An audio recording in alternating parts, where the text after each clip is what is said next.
அனைவருக்கும் வணக்கம். கம்பன் டிஎன்பிஎஸ்சி பயிற்சி மையம் ஆரணி மற்றும் காஞ்சிபுரம் ஆகிய இடங்களில் நேரடி வகுப்பு நடைபெறுகிறது. தற்பொழுது முதல் முறையாக ஆன்லைன் வகுப்பு தொடங்க உள்ளது. குரூப் 2, 2A, குரூப் 4 மற்றும் VO ஆகிய தேர்வுகளுக்கு பாடத்திட்டம் தமிழ் பாடத்திட்டத்தின் தலைப்புகளில் தற்பொழுது வீடியோக்கள் வெளிவர உள்ளது. முதல் முறையாக பார்க்கும்போது ஓர் எழுத்து ஒரு மொழி என்ற தலைப்பில் நாம வகுப்பை பார்க்கலாம். ஓர் எழுத்து ஒரு மொழி அப்படின்னு பார்த்தோம்னா நன்னூலார் 42 சொல்லியிருக்கார், தொல்காப்பியர் 7 சொல்லியிருக்கார். தற்பொழுது உள்ள ஓர் எழுத்து ஒரு மொழியின் எண்ணிக்கை 72. 72 ஓர் எழுத்து ஒரு மொழிகளை தற்பொழுது பார்க்கலாம். ஓர் எழுத்து ஒரு மொழி 72.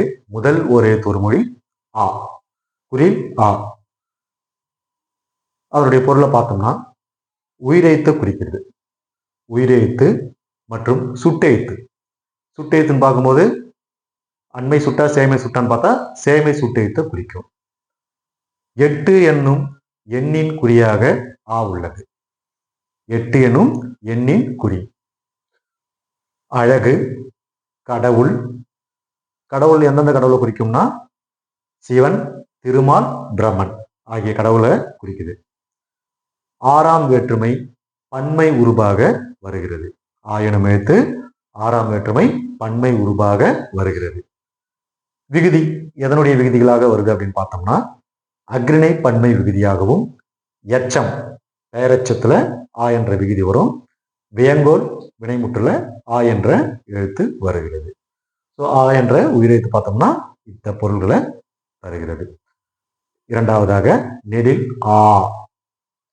நெடில் ஆ அப்படின்னு பார்த்தோம்னா பெற்றம், மறை, எருமை ஆகியவற்றின் பெண்பால் பெயரை குறிப்பது நெடில் ஆ. அதுக்கடுத்த பொருளை பார்த்தோம்னா இடபம், ஆன்மா, ஆச்சா, விதம், ஆகுகை ஆகிய பொருளை தருது. மேற்கொண்டு இரக்கம், வியப்பு, இகைச்சி, நினைவு, புழுக்கம் ஆகியவற்றின் குறிப்பு சொல்லாகவும் இடம்பெறுகிறது. இடைநிலை, சாரியை ஆகிய இடைநிலை, சாரியை, விகுதி ஆகியவற்றில் வரும் சொல்லாகவும் ஆ வருகிறது. தொடங்கி அல்லது வரையும். தொடங்கி அல்லது வரையும் எனும் பொருளை தரும் வடமொழி இடைச்சொல்லாக ஆ நெடிலா வருகிறது. மூன்றாவது பார்த்தோம்னா ஈ, குறில் ஈ. பஞ்சபட்சிகள். பஞ்சம்னா 5 பறவைகள். பஞ்சபட்சினா 5 பறவைகள் அப்படின்னு சொல்லும் போது ஆந்தையை குறிக்கும். பஞ்சபட்சி என்னன்னு தெரியும். பஞ்சபட்சியில ஃபர்ஸ்ட் பார்க்கும்போது வள்ளுரு, ஆந்தை, மயில், கோழி, காகம் ஒவ்வொன்றுத்தையும் ஒவ்வொரு எழுத்து குறிக்கும். அதை நம்ம பின்னாடி பார்க்க போறோம். பஞ்சபட்சிகள் ஆந்தையை குறிக்கும். அண்மை சுட்டு சொல். அண்மை சுட்ட குறிப்பது ஈ. இருதிணை முக்கூற்று ஒருமை விகுதியாக பயன்படுகிறது. இருதிணை முக்கூற்று ஒருமை விகுதியாக ஈ வருகிறது. ஏவல் ஒருமையாகவும், வியங்கோல் வினைமுற்றாகவும், வினையச்சம் தொழிற்பெயர் ஆகிய விகுதிகளாக ஈ வருகிறது. நாலாவதா நெடில் ஈ.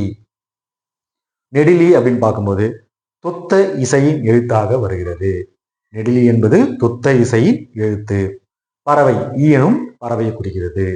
தேனி, வண்டு, சிறகு, அழிவு, அம்பு, இந்திரவில், புகை, கொசு, தாமரை, நரி, பாம்பு, பார்வதி, திருமகள், அரைஞான் ஆகிய பொருளை தருகிறது.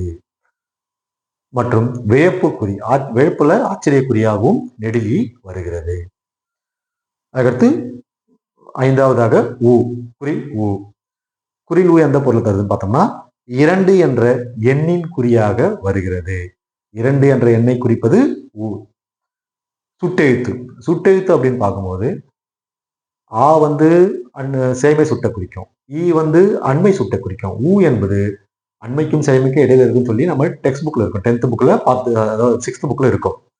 ஆனா மேல் மற்றும் கீழ், அதாவது மறைமுகமா சொன்னோம், மறைவிடங்களை குறிக்கக்கூடிய சுட்டெழுத்து எதுன்னு கேட்கலாம். மறைவிடங்களை குறிக்கக்கூடிய சுட்டெழுத்து எதுன்னு பார்த்தோம்னா ஊ.